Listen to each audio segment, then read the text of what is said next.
Your brain is your body's control center, shaping how you think, feel, and move. When something goes wrong, it can affect everything. Welcome to Your Brain, Your Health, a podcast from St. Luke's Neurosciences. We'll explore conditions that impact the brain, spine, and nervous system, and how they connect to your overall well-being so you can stay informed and take charge of your health. Thank you for joining us for today's episode, Stroke 101, Understanding the Signs and Symptoms and Why Younger People Need to Pay Attention to. I'm your host, Dr. Eric Eustace, emergency medicine physician at St. Luke's University Health Network. And with me today is Dr. Daniel Ackerman, Section Chief of Neurology and Director of Stroke and Vascular Neurology here at St. Luke's. Welcome, Dan. Eric, thank you so much. It's great to be here. Yeah. Today, we're going to talk a little bit about stroke and why some young people are actually getting strokes. Is that a thing, Dan? Yeah, absolutely. The rate of younger people getting stroke is absolutely increasing. We've known that for a couple of years now. And there are a lot of different reasons why that's happening, and we're going to talk about some of that. But thankfully, we're getting better and better at understanding who is actually having a stroke and particularly taking care of it early. They used to say way back in the day that time is muscle. Sure. Right? And that was back when we were treating heart attacks as we were developing the systems to be able to intervene and really limit the damage. Well, now we do the same thing for the brain. So we say time is brain.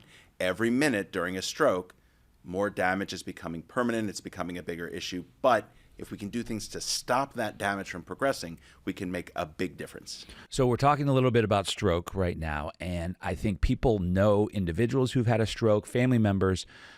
Can you explain to us a little bit about what happens to the brain during a stroke? Sure. Well, I usually talk about stroke. I mean, some people call it a brain attack. There's a bunch of fancy schmancy medical jargon for it because why not? But when I describe this to people, what I usually say is stroke is a brain injury. That's where we start. Okay, stroke is a brain injury. And it's a brain injury because of a blood flow problem. So with stroke, roughly 87% of strokes happen. The majority of strokes happen because of a loss of blood flow. A blood clot blocks an artery. The part of the brain that gets blood from that artery gets hurt. And the brain is pretty delicate along those lines. The rest of the 13%, that remaining 13% is bleeding either in the brain or right next to the brain. And all of those three things are stroke, whether it's loss of blood flow, bleeding in the brain, bleeding around the brain. But the treatment obviously is pretty opposite. Sure. Although the symptoms can be identical. There's no symptom that actually differentiates one from the other. So thankfully, there's only one set of symptoms we have to look for, but the brain gets its dirty little fingerprints on everything the body does. So there can be kind of a wide range of things that can happen.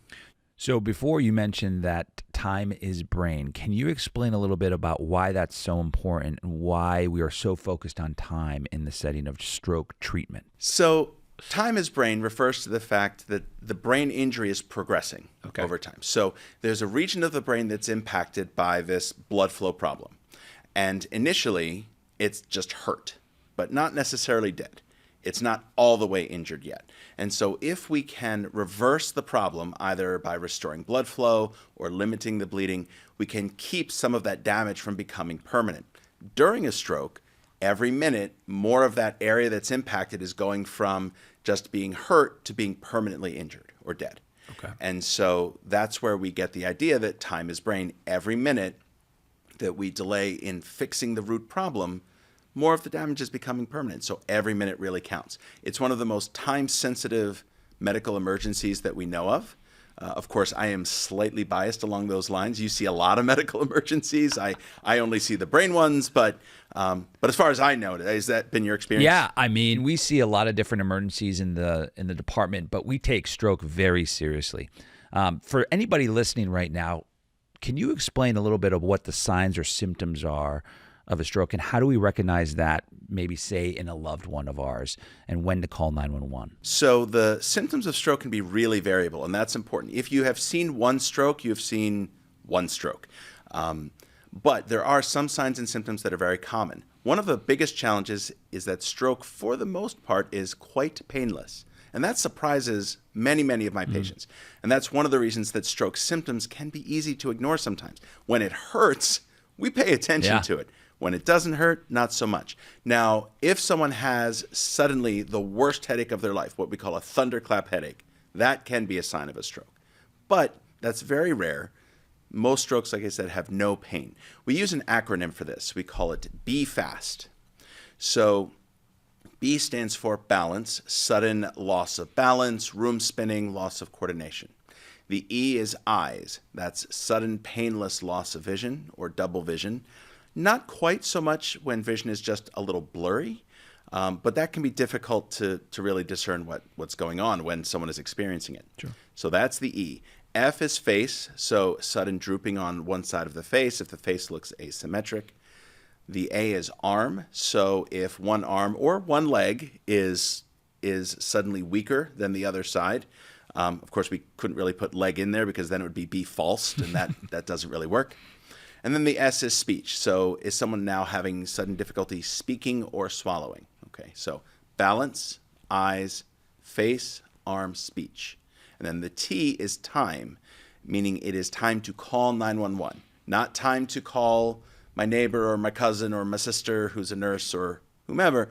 The first call should be 911. After that, call anybody. Whoever you want. Mm-hmm. So what happens after a patient's loved one or the patient themselves called 911? What actually occurs when a patient enters the emergency department and arrives with stroke symptoms? That's a great question, and actually one that I field a lot because people will tell me, oh, but I only live 5 minutes, 10 minutes. I live whatever distance from the hospital, so why should I even call 911? Importantly, when a medic picks a patient up who's having a potential stroke, they call the ER in advance. Mm-hmm. They get on the radio with what we call the med command line, and they tell the ER that they are bringing someone in who may be having a stroke. So there's all the things that we talk about that happen when you arrive at the ER, we actually set up in advance. So even for people who live close to the ER, generally the treatment is faster if they call 911, in spite of that distance. Now, when someone arrives, a bunch of things happen really fast. It's like a whirlwind. There are, first of all, physicians that recognize, hey, we could be dealing with a stroke. And so they activate something that we call a stroke alert, which is just an effort to get everybody involved immediately to figure out what's going on. When that happens, a patient is assessed. They get an examination, a physical exam that focuses on neurologic symptoms.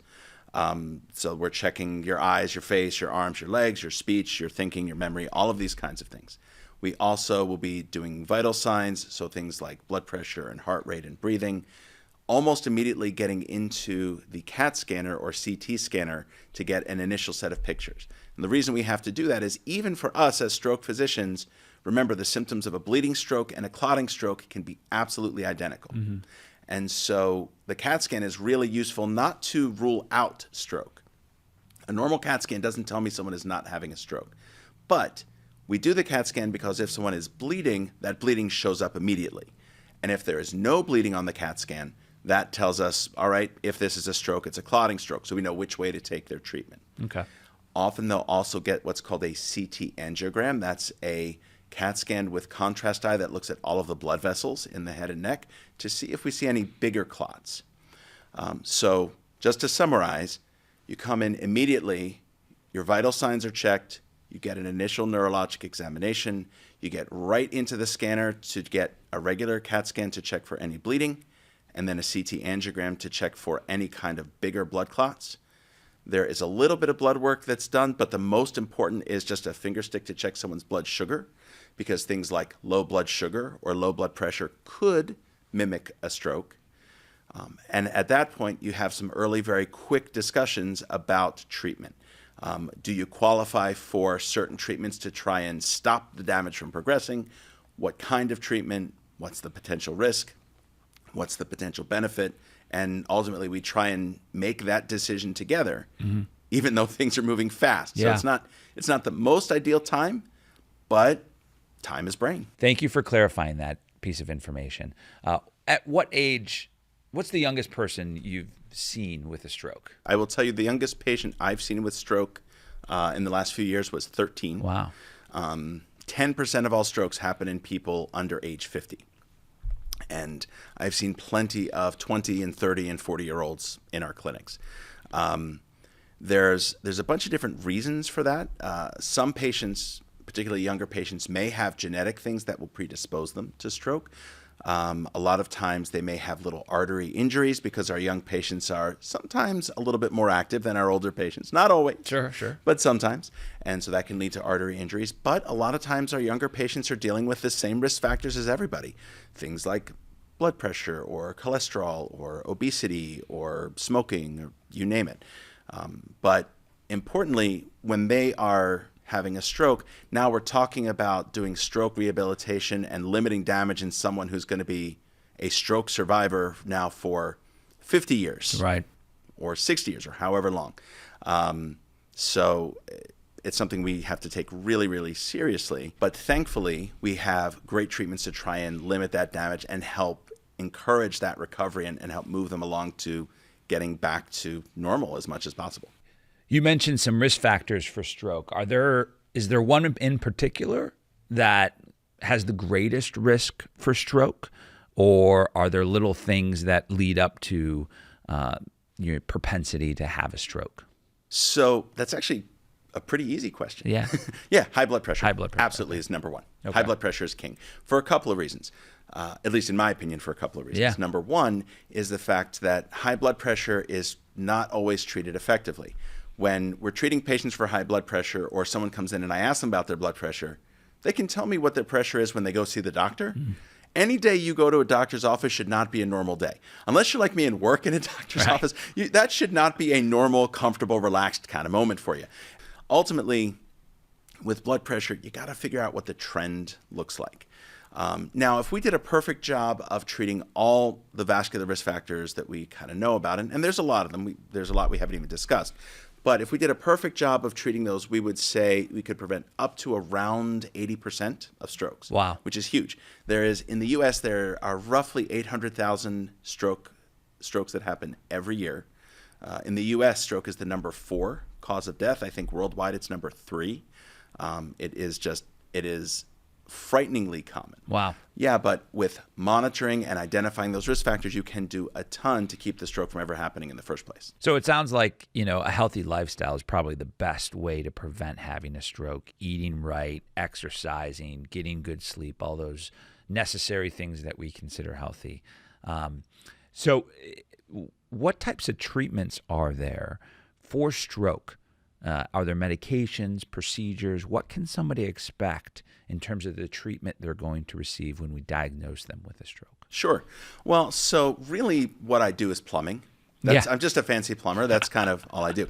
And really it's a matter of, look, if a pipe is blocked, you fix it. You open the blockage. If a pipe is leaking, you turn down the pressure and you plug the hole. That's really what we're talking about. Plumbers, don't come after us for simplifying your job. We know it's very difficult, but yeah, we don't often lay new pipe. Not that we can't, but it's another discussion. No, if someone comes in with a clotting stroke, one of the reasons we evaluate them so quickly is to determine if they may qualify for a medicine that is a clot-dissolving drug, a clot-busting drug. And that's different than most of the medicines that people take that deal with clots. Most of the medicines people take are what we would call anti-clotting medicines, medicines that either prevent blood clots from happening or prevent them from getting worse, but it doesn't do anything to dissolve them. Okay? This is a drug that actually dissolves blood clots. Now, when someone is experiencing a stroke, because it's a brain injury, you can also have some bleeding with it later. Just like if you kind of smack your arm, right? It might swell up a little, it might hurt a little, but then later on you end up with a bruise. Stroke does kind of the same thing. There's an initial injury, no bleeding, but over time you can develop some bleeding. That means that the clot-dissolving drug is safest and most effective when it is given early. Okay. So again, this is where literally minutes count. In addition to that, if there is a big enough blood clot, aside from or in addition to giving a clot-dissolving drug, we can do a procedure called a thrombectomy. So thrombus is a fancy name for blood clot. Thrombectomy is where they go in with a catheter that just goes through the blood vessels up to that clot and they pull it out. So we can dissolve it with medicine, mechanically remove it, or both. If someone is bleeding, again, it's a little bit opposite. We're going to then drop someone's blood pressure. and take steps to make sure that they can clot off the area that's bleeding and make sure that that blood is not getting worse. So because of that variability in different types of strokes, the sooner you get to the emergency department is probably the most important thing, and then determines what types of treatments you're going to foresee. Oh, absolutely. And this is what we call the art of medicine, right? So each patient you treat as a person, right? This is not just an algorithm that's applied. Yeah. This is something that is very nuanced. And actually, one reason that neurologists need to be involved in this discussion is the decision for who may qualify for which treatment is getting more and more nuanced. We're getting a better and better understanding of which patients will really potentially benefit. We're understanding how to select patients who maybe didn't recognize their stroke symptoms until later, how to select them for treatments that may still provide some benefit with only really limited risk. So absolutely, time is just key here. Yeah. Now, I have a question for you. Yeah, In the ER, have you ever treated someone with a TIA? I have. So if a patient says, "What's a TIA?" what do you tell them? Yeah, the classic thing of what we say a TIA is a mini stroke. But I'm probably wrong since you're asking that question. Dan, you're the expert. Why don't you fill us in on what it actually is? Well, I have to admit, I might have set you up a little bit there. You did. I might have. I can't say I'm super guilty about it, but I'm a little guilty about it. So a TIA is not a mini stroke. There you go. Okay, just to be clear. And debunking that is like, I'm surprised there's not steam coming out of my ears right now. But a TIA is not a mini stroke. But here's why.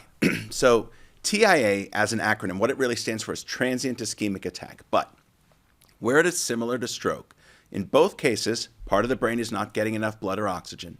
In both cases, that part of the brain isn't working to a degree, so it produces symptoms.